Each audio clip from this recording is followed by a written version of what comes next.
Hello everyone.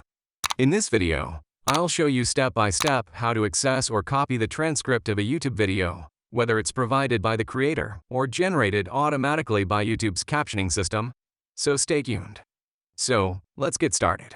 First, open the video you want to access the transcript for. Then click on the three dots which represent More option located below the video. If a transcript is available, you'll see the Show Transcript option.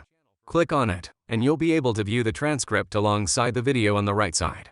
It's got time codes along the side, and you'll notice as you click through the transcript, the video syncs with wherever you have clicked.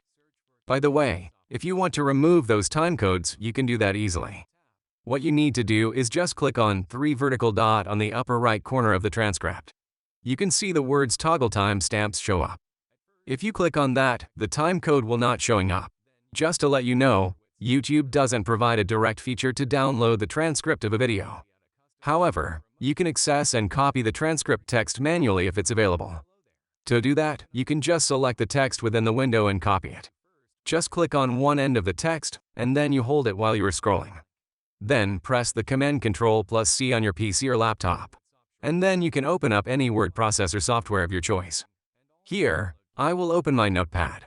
Once open up, paste in there by pressing Ctrl+V. And now you have successfully copied the transcript of YouTube Byte.